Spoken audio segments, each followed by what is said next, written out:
autumn in Festive Road. At number 52, Mr. Benn was clearing up the autumn leaves which have fallen on the lawn. Then he went out on his walk to visit the shop of silks.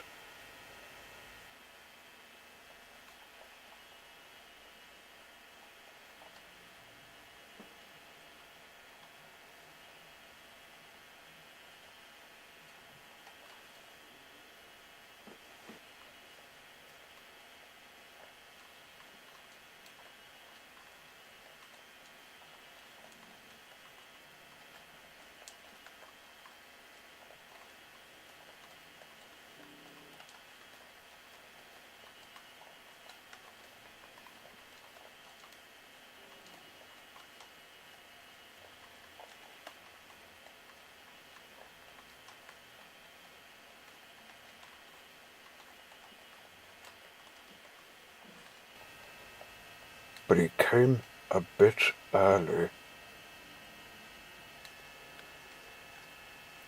I don't think it's ready for visiting people, Mr. Benn would think. I was wanting to get the best silk sheet for my bed. Never mind. I'll visit the costume shop, because having said silk, I wonder what the engine himself is doing. The last time he met him, he was with the fourth Doctor. He arrived at the shop where many adventures could begin.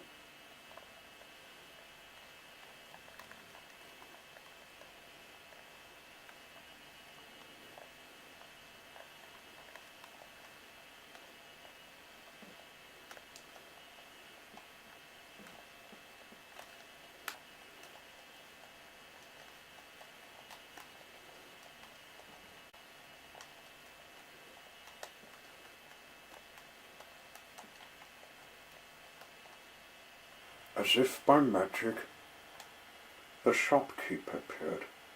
"Good morning, sir," he said. "What would you like to try on today?" "Is that a scrapyard foreman's suit?" said Mr. Benn. "Yes, it is. You might find silk. He's visiting the other railway scrapyard. But what with talks about him refusing to work, he tries to ignore them."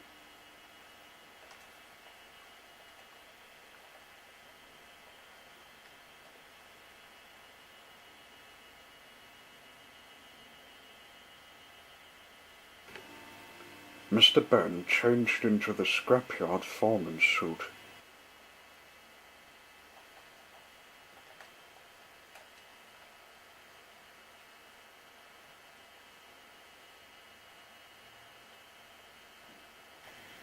Then went through the door that could lead to an adventure.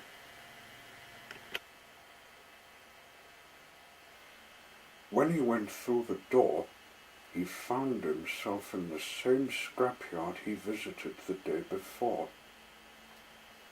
He saw the engine silk. "Mr. Benn?"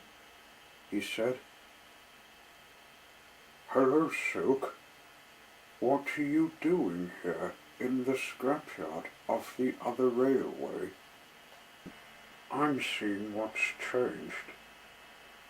The shed hasn't been taken down." "That shed?"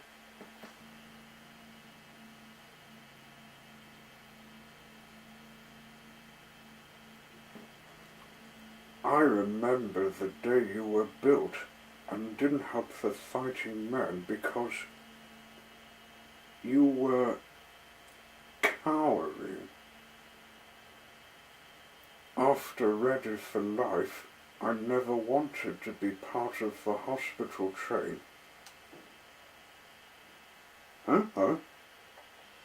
All of a sudden, they saw the manager. Silk wondered if he was the same one the first year before. I think he's still on to me, said Silk. He'll be blaming me. Why don't we visit a shop? Said Mr. Benn. I feel this is a prison zone. Oi, you there! Shouted the manager when they were about to move away. Uh-oh, said Silk. I'm in trouble.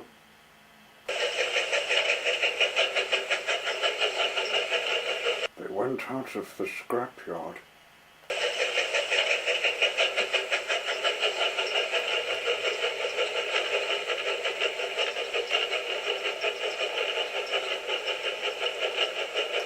Then stopped in a siding. Little has changed, except that manager hasn't retired, said Mr. Benn. I broke the law, which was a long time ago, Silk explained. I still look like a convict that has life issues. Perhaps you're born on the wrong time.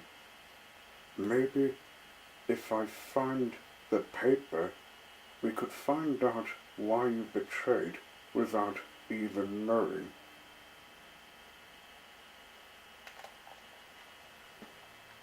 Mr. Benn got off the footplate and went to the second-hand shop.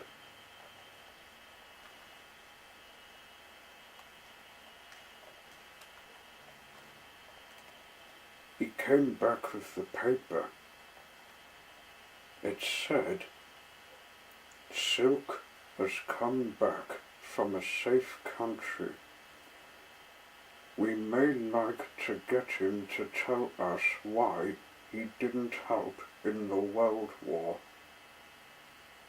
Mr. Benn read the story. When finished, he said, I think England has turned against you because it hates the colour you had and was thinking you were not to exist. That's the answer to my problem coming back.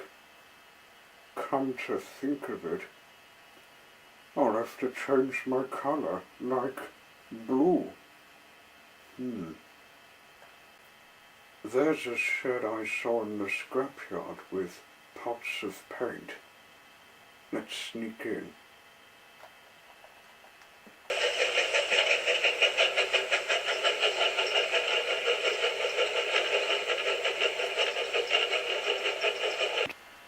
They came to the scrapyard, creeping in quietly so as not to let the manager see them.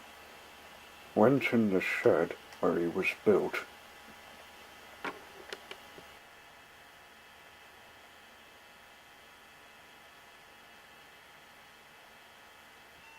There was the blue paint, never used in a long time. Quietly, Mr. Benn painted his undercoat. He looked non-convict.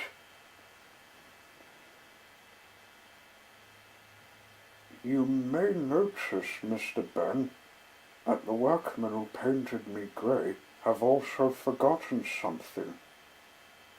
What did they forget? They've given me numbers which I still have, but they didn't put on my nameplate.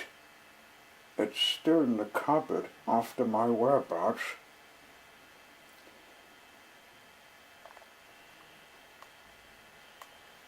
Let's put it on you, then we'd better head for a place to stay.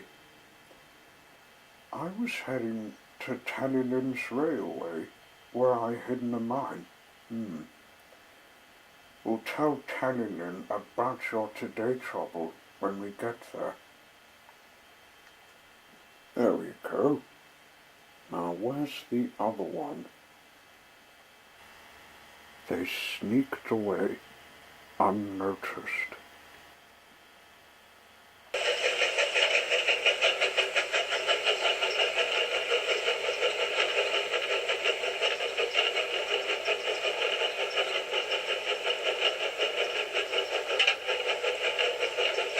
At last they came to Tallylin's railway. "Hello," said Tallylin. "Welcome back to England." "Almost," said Mr Benn.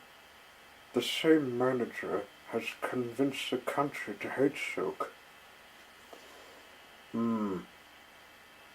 The country's saying it wrong, so we'll have to give the manager a trick so he won't bother you. There's a phone box here. Having said the plan, the driver went to the phone to call the police.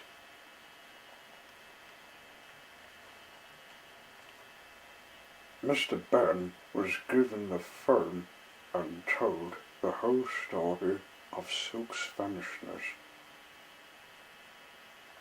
"There, we'll soon have him in jail," said Mr Benn. "Thank goodness for that," said Silk. "Now England will respect me." The newspapers were made, and the people of England knew the manager had been declaring war. "Where's that engine?" "Halt! Get on the ground!" "Ow!" Silk and Mr Benn with Tallylin came back to the scrapyard in time to see the manager arrested.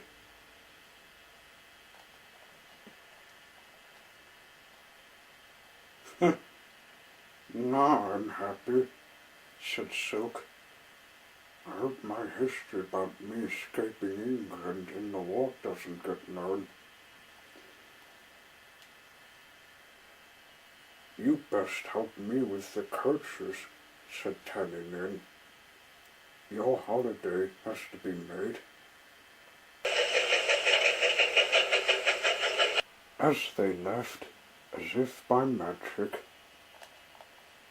a man appeared. It was the shopkeeper. "A fine thing you did helping Silk, sir," he said. "Best step in this shed before someone notices you."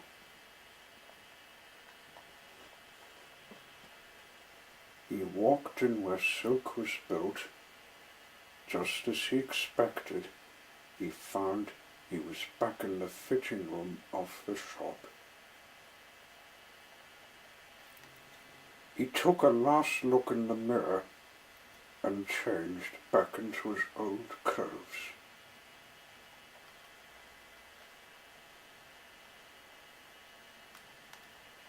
"Another encounter I made, only not with the Fourth Doctor," he said, returning the outfit.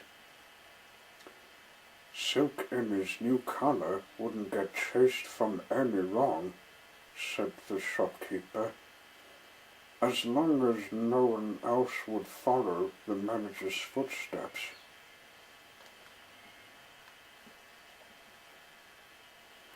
Back in Festive Road, the truck picked up the leaves.